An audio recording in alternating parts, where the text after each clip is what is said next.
고린도전서 12장. 이제 나는 하나님의 영이 우리 삶 속에서 활동하시는 다양한 방식에 대해 이야기하려고 합니다.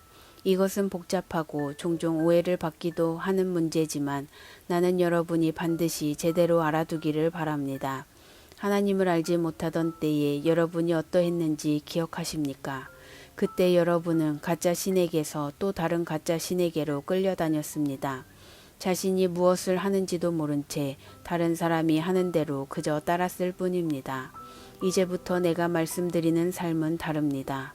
하나님께서는 우리가 우리의 지성을 사용해서 할 수 있는 한 제대로 이해하려고 애쓰기를 바라십니다. 예컨대 여러분이 조금만 생각해 보면 하나님의 영이 누군가로 하여금 예수는 저주를 받아라 하고 말하게 하지 않는다는 것을 충분히 알 수 있습니다.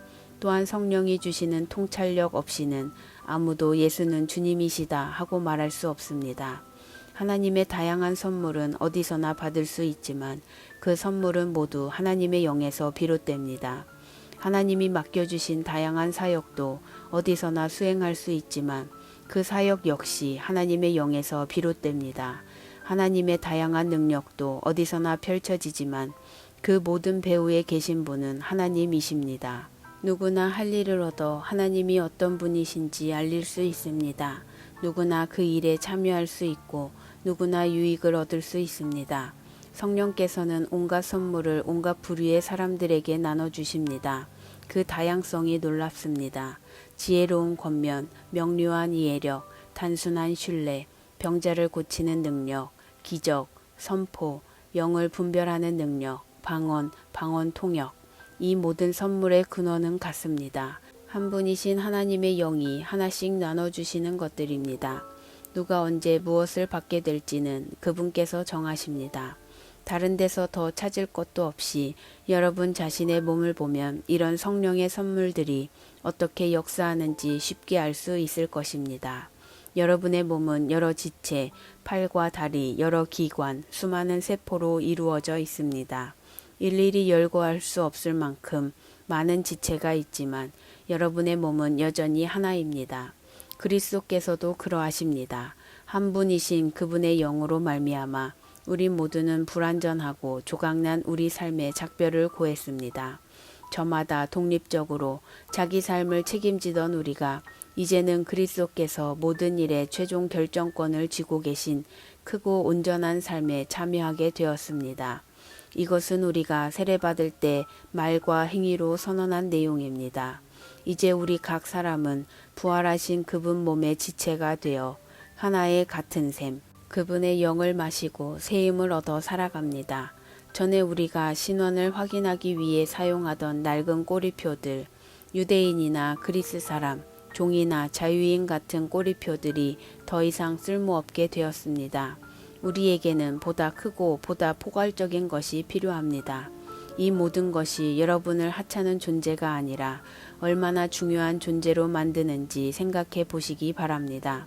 한 지체가 부풀어 올라 거대한 덩어리가 된다고 해서 몸이 되는 것은 아닙니다. 다르면서도 비슷한 지체들이 가지런히 정돈되어 함께 기능하는 것이 몸입니다.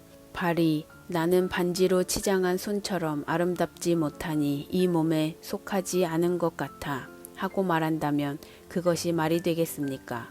귀가 나는 맑고 그윽한 눈처럼 아름답지 않으니 머리에 한 자리를 차지할 자격이 없어 하고 말한다면 여러분은 그것을 몸에서 떼어내버리겠습니까? 온몸이 다 눈이라면 어떻게 듣겠습니까? 온몸이 다 귀라면 어떻게 냄새를 맡겠습니까? 그러나 하나님께서 그분이 원하시는 곳에 각각의 지체를 세심하게 두셨다는 것을 우리는 압니다. 그러니 여러분이 아무리 중요한 인물이라고 해도 여러분은 스스로 잘난 체해서는 안 됩니다. 나는 여러분이 그 이유도 생각해 보았으면 합니다. 여러분이 그처럼 중요한 것은 여러분이 몸의 한 지체이기 때문입니다. 눈만 엄청나게 크거나 손만 거인처럼 크다면 그것은 몸이 아니라 괴물일 것입니다. 우리 몸은 여러 지체로 이루어진 한 몸입니다. 우리 몸의 각 지체는 알맞은 크기로 알맞은 자리에 있습니다. 어떤 지체도 자기 혼자서는 중요하지 않습니다. 눈이 손에게 꺼져버려 나는 내가 필요치 않아 하고 말하거나 머리가 발에게 너는 해고야 내가 할 일은 없어 하고 말하는 것을 상상할 수 있겠습니까? 사실 우리 몸은 정반대의 방식으로 움직입니다. 약한 지체일수록 더 필수적이고 요긴합니다. 예를 들어 우리는 한쪽 눈이 없어도 살 수 있지만 위가 없으면 살 수 없습니다. 여러분과 관계된 여러분 몸의 지체라면 눈에 보이거나 가려져 있거나 강하거나 약하거나 하는 것이 중요하지 않습니다. 여러분은 각각의 지체를 비교하지 않고 오히려 있는 그대로 존귀하고 소중하게 여길 것입니다. 굳이 편을 든다면 강한 지체보다는 약한 지체에 더 관심을 기울일 것입니다. 윤기 나는 머리카락과 튼튼한 위장 중에서 하나를 택하라면 여러분은 튼튼한 위장을 택하지 않겠습니까? 하나님께서 우리 몸을 설계하신 방식이야말로 우리가 교회를 이루어 함께 살아가는 삶을 이해하는데 적합한 모형입니다. 우리가 언급한 지체이든 그렇지 않은 지체이든 눈에 보이는 지체이든 그렇지 않은 지체이든 간에 각각의 지체는 저마다 다른 지체를 의지합니다. 한 지체가 아프면 다른 모든 지체도 그 지체의 아픔과 치료에 동참합니다. 한 지체가 잘 되면 다른 모든 지체도 그 지체의 풍성함을 누립니다. 여러분은 그리스도의 몸입니다. 그것이 여러분의 참 모습입니다. 여러분은 이것을 잊어서는 안 됩니다. 여러분 자신을 그 몸의 지체로 인정할 때에야 비로소 여러분이 지체인 것이 의미가 있습니다. 하나님께서 그분의 몸이신 교회 안에 세우신 여러 지체 가운데 여러분이 잘 아는 지체는 다음과 같습니다.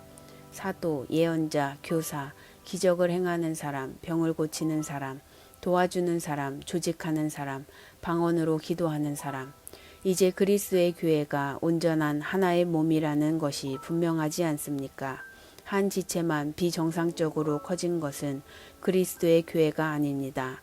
사도만 있는 교회, 예언자만 있는 교회, 기적을 행하는 사람만 있는 교회, 병 고치는 사람만 있는 교회, 방언으로 기도하는 사람만 있는 교회, 방언을 통역하는 사람만 있는 교회. 그런 교회는 그리스도의 교회가 아닙니다. 그런데도 여러분 가운데 몇몇 사람은 이른바 중요한 지체가 되겠다고 계속 경쟁하더군요. 그러나 나는 이제 여러분에게 훨씬 나은 길을 제시하려고 합니다.